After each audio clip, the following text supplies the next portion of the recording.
Good morning to all. MSc sem third chemistry का paper 1 में आप सभी का एक बार फिर से स्वागत है। हमारा टॉपिक है मास स्पेक्ट्रोमेट्री।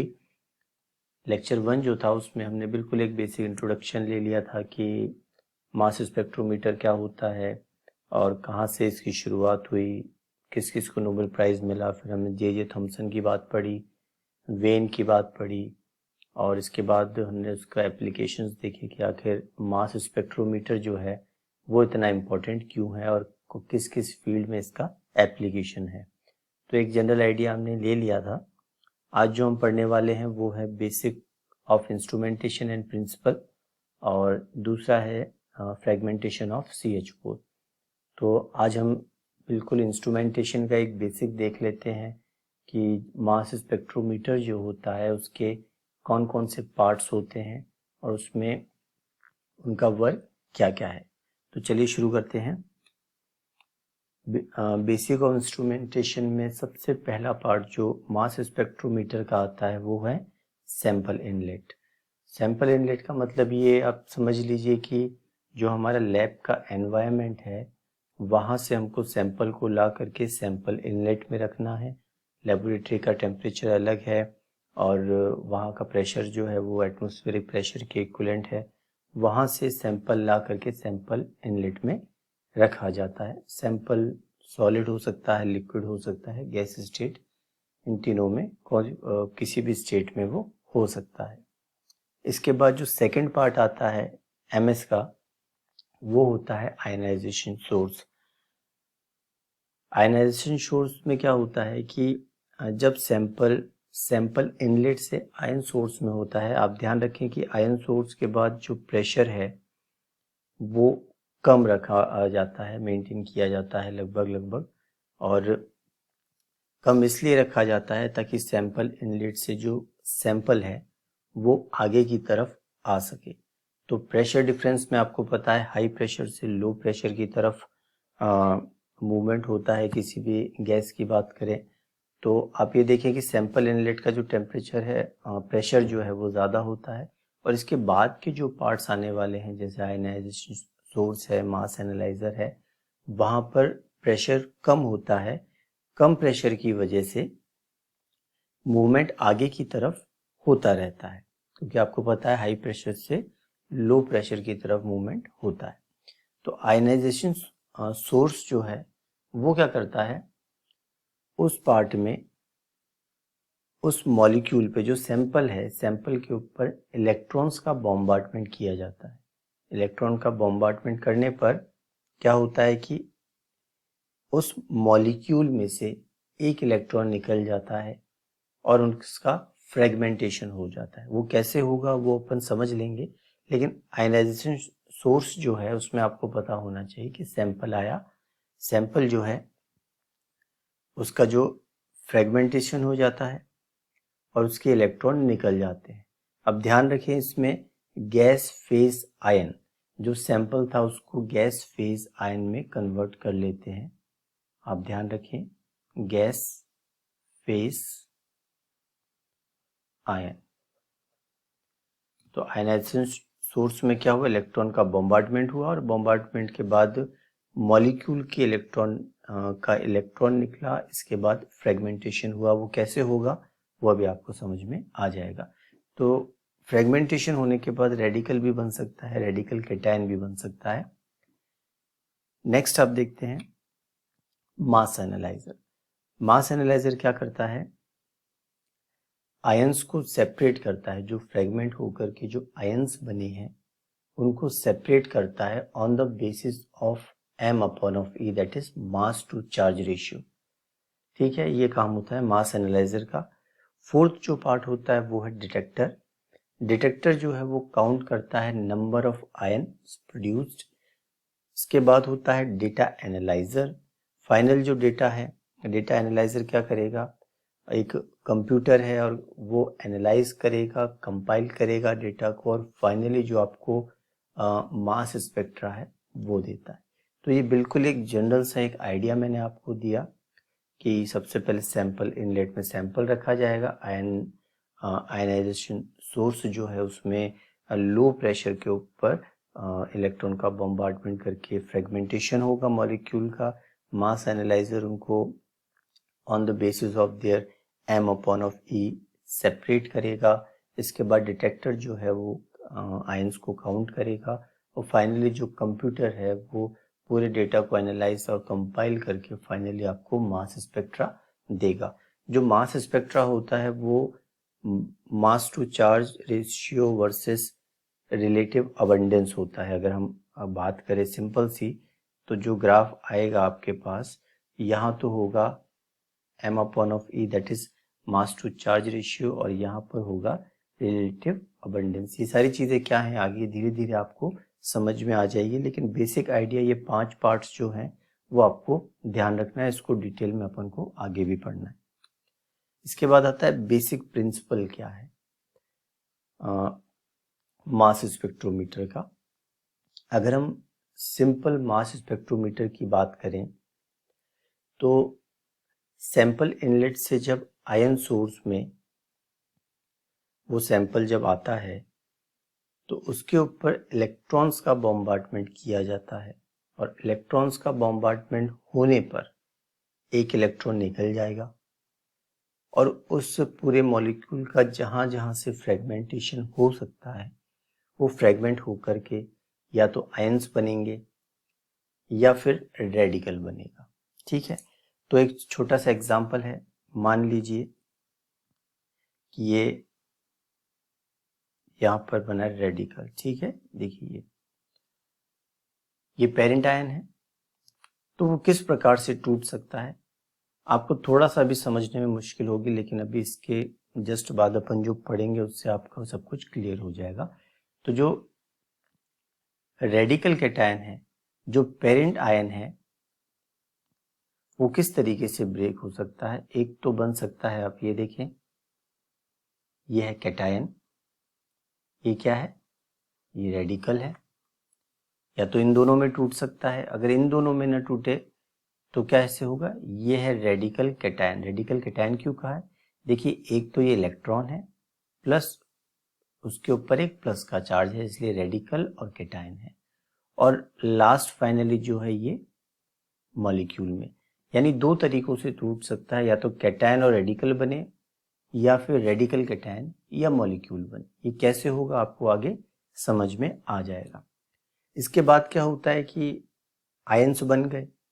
आयंस बनने के बाद आपको ध्यान हो तो जो फर्स्ट लेक्चर था अपना, उसके अंदर मैंने एक वैज्ञानिक का नाम लिया था वेन, जिन्होंने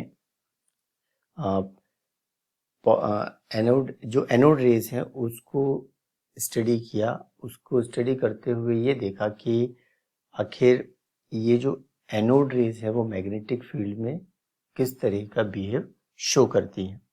तो उन्होंने रिसर्च करी, रिसर्च करके रिजल्ट ये पाया कि एनोड रेज जो है वो पॉजिटिवली चार्ज होती है।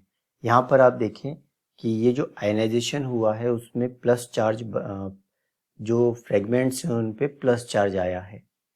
तो प्लस चार्ज जो आया है उनके ऊपर मैग्नेटिक फील्ड लगाई जाती है और फिर उनके डिफ्लेक्शन को देखा जाता है और वो जनरेट करते हैं करंट। यानी आप सोच लीजिए कि कोई आयन बना, आयन बनने के बाद उस पर मैग्नेटिक फील्ड लगाई, मैग्नेटिक फील्ड लगाने के बाद उस आयन पे जो भी चार्ज है और जो भी उसका मास है उसके अकॉर्डिंग उसका डिफ्लेक्शन होगा। किसी का कम होगा, किसी का ज़्यादा होगा। जिस पे चार्ज ज़्यादा है उसका ज़्यादा होगा, जिस पे चार्ज कम है उसका कम होगा। जिसका मास ज़्यादा है उसका डिफ्लेक्शन कम होगा, जिसका मास कम है उसका डिफ्लेक्शन ज़्यादा होगा। तो इस तरीके से ये भी होता है, ये इसका बेसिक प्रिंसिपल है।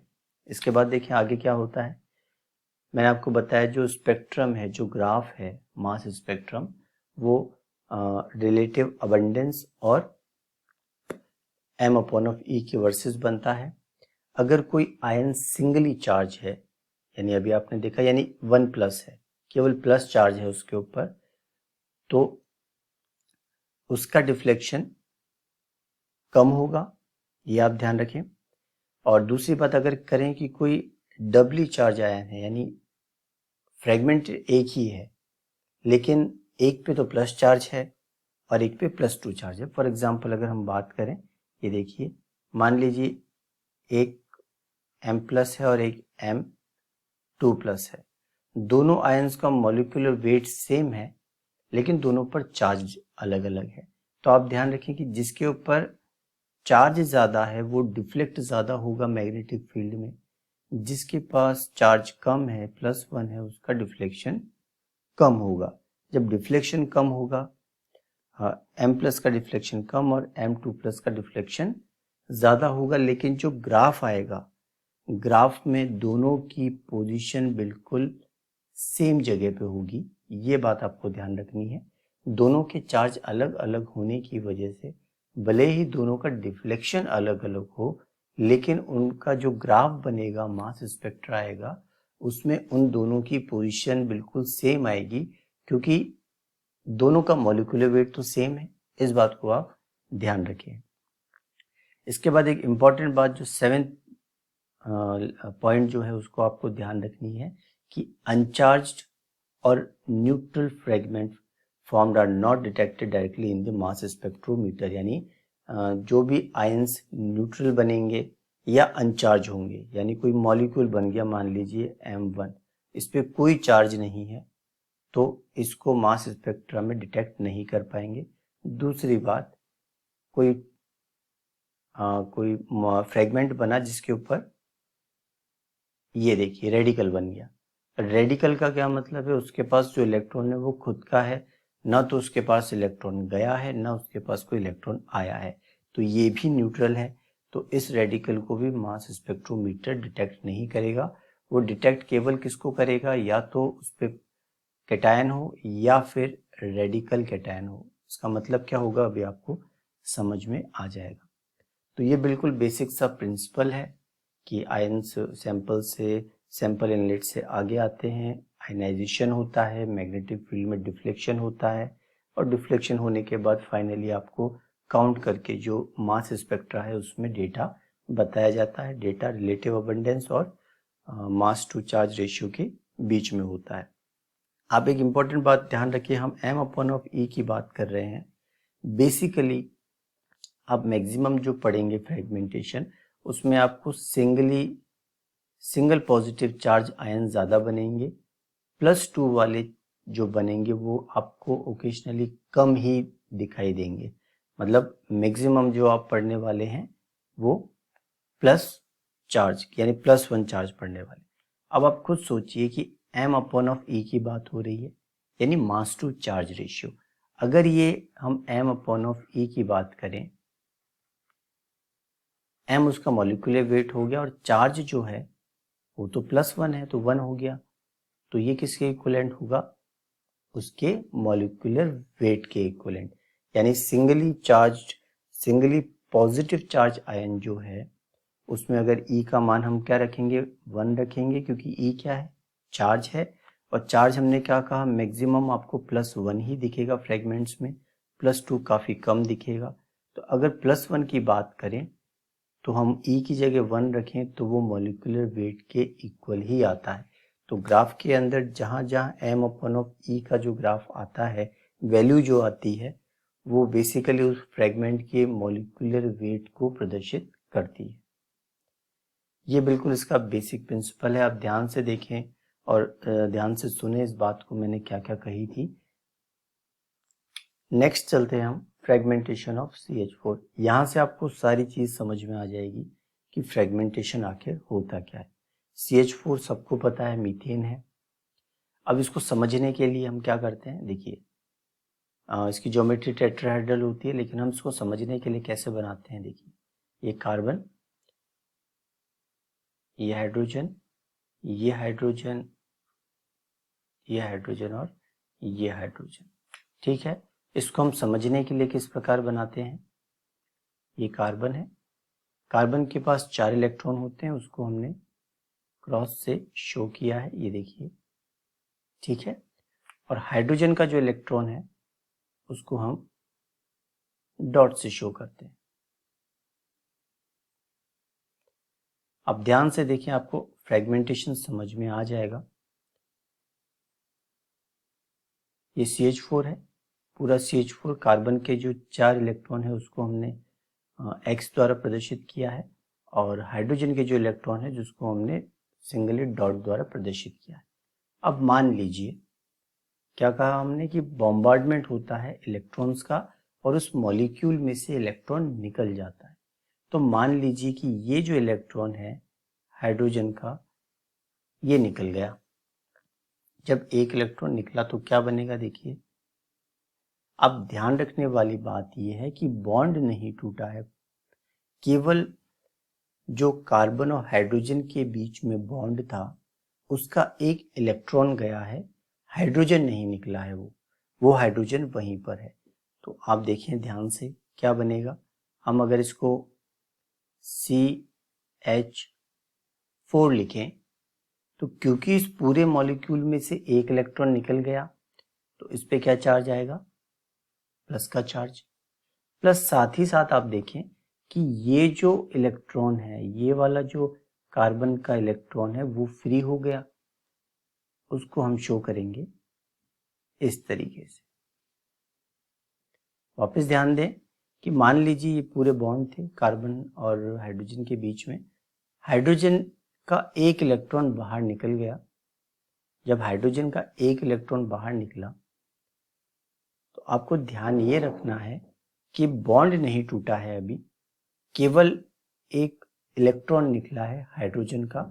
हाइड्रोजन परमाणु जो है, हाइड्रोजन एटम जो है वो वहीं पर है। तो हम इसको किस प्रकार लिख सकते हैं। CH4 लिखा हमने, ये देखिए CH4। इस पे प्लस का चार्ज क्यों आएगा, क्योंकि इस पूरे CH4 मॉलिक्यूल में से एक हाइड्रोजन निकला है। तो ये देखिए आप, प्लस चार्ज आ गया। और साथ ही साथ अगर आप बात करें तो क्या होगा, ये डॉट हमने क्यों निकाला, ये डॉट हमने क्यों लिखा है, क्योंकि ये इलेक्ट्रॉन को प्रदर्शित कर रहा है कौन से, जो कार्बन का है। क्योंकि कार्बन का इलेक्ट्रॉन जो हाइड्रोजन से बॉन्डेड था वो सिंगल रह गया, क्योंकि हाइड्रोजन का इलेक्ट्रॉन तो निकल चुका है। अब आप देखें, आपको ध्यान हो तो जो अब हमने फ्रेगमेंटेशन पढ़ा था ये आप ध्यान रखें। ये देखिए इसमें हमने डॉट आपको बताया था, ये क्या है, रेडिकल कैटायन। ये प्लस चार्ज और ये सिंगल इलेक्ट्रॉन, यानी ये पेरेंट आयन। तो अब देखिए ये CH4 जो है वो भी एक पेरेंट आयन बन चुका है। अब CH4 का कैसे ब्रेक होगा उसको हम समझ लेते हैं।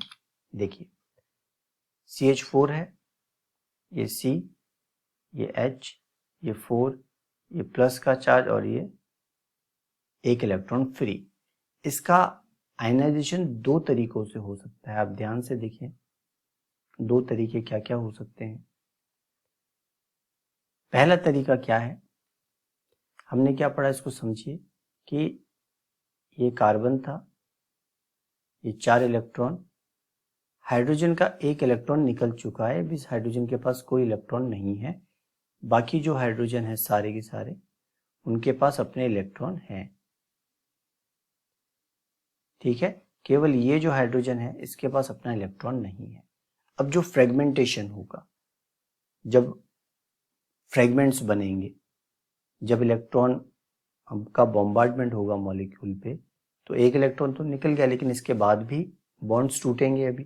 तो देखिए मान लीजिए ये जो पूरा मॉलिक्यूल है CH4 का, जिसपे प्लस का चार्ज है और एक कार्बन का इलेक्ट्रॉन सिंगल है, इसमें कार्बन और हाइड्रोजन का बॉन्ड इस प्रकार टूटता है कि हाइड्रोजन एज इट इज निकल जाता है। ये जो हाइड्रोजन की बात हो रही है सर्कल वाला, ये निकल गया बाहर, ठीक है। तो इस पे आएगा प्लस का चार्ज, क्यों, क्योंकि हाइड्रोजन का इलेक्ट्रॉन तो निकल चुका है। प्लस दूसरा पार्ट क्या बनेगा, CH3 और ये देखिए खाली रेडिकल, जो इसका इलेक्ट्रॉन था CH3 का जो इलेक्ट्रॉन है, आप देखें इस मॉलिक्यूल को पूरे को अच्छे से देखें तो आपको समझ में आ जाएगा। ये कार्बन है, कार्बन के चारों इलेक्ट्रॉन, हाइड्रोजन के 3 इलेक्ट्रॉन हैं और चौथे हाइड्रोजन का जिसपे हमने सर्कल किया हुआ है उसका इलेक्ट्रॉन पहले ही निकल चुका है, हम पढ़ चुके हैं। अब इसका आगे जाके फ्रेगमेंट होगा। फ्रेगमेंट इस तरीके से हुआ कि ये जो सर्कल वाला हाइड्रोजन था ये बिना इलेक्ट्रॉन लिए, कहीं से कोई इलेक्ट्रॉन नहीं लिया, तो खुद का तो निकल ही गया था, ऐसे ही निकल गया, तो उस पर H+ आएगा। प्लस क्यों है? क्योंकि उसका इलेक्ट्रॉन निकल चुका था। दूसरी बात,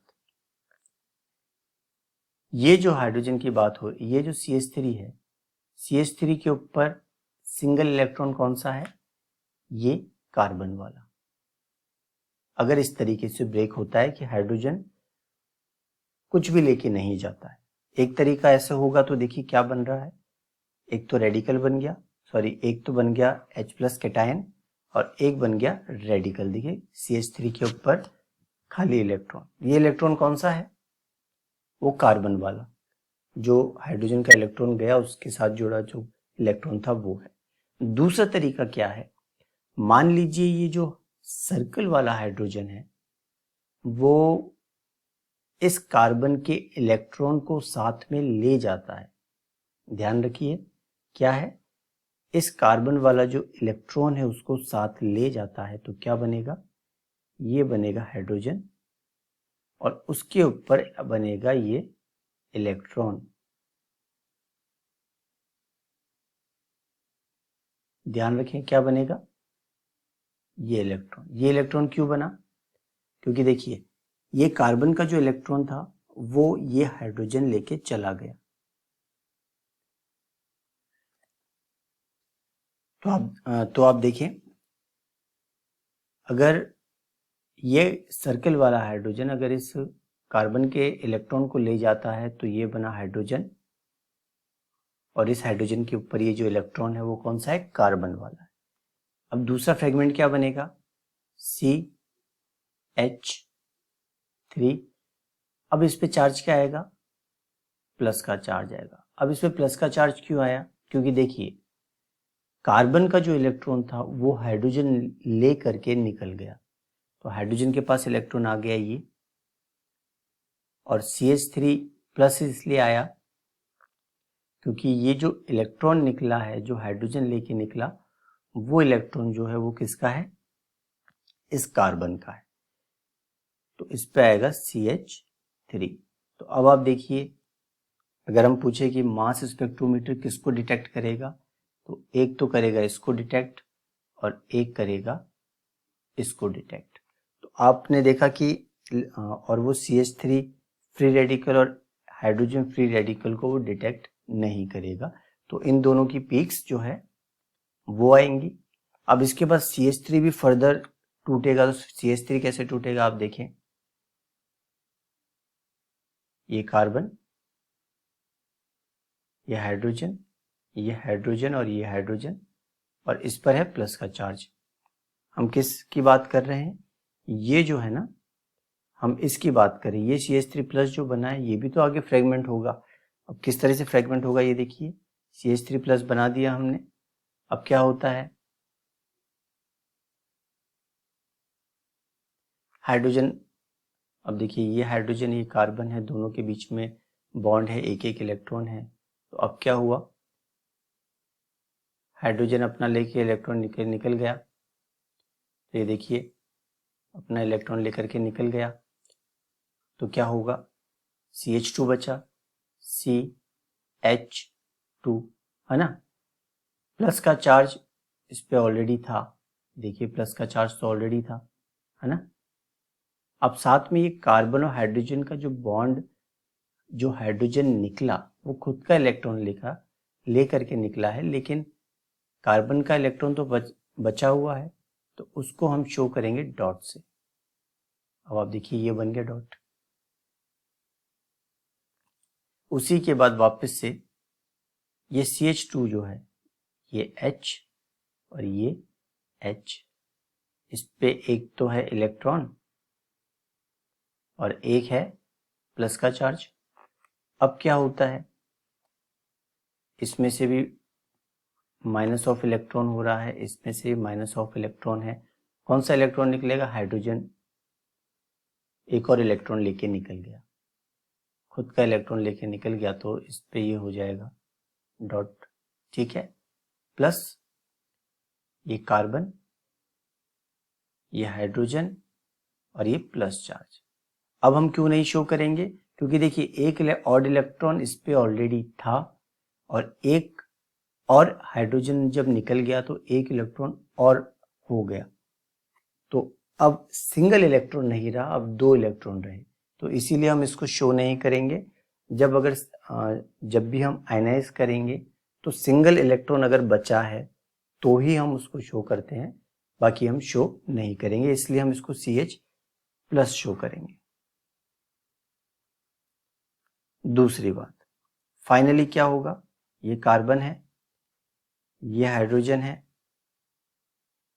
ये प्लस है, ठीक है। अब क्या हो रहा है, इसमें से भी इलेक्ट्रॉन निकल गया।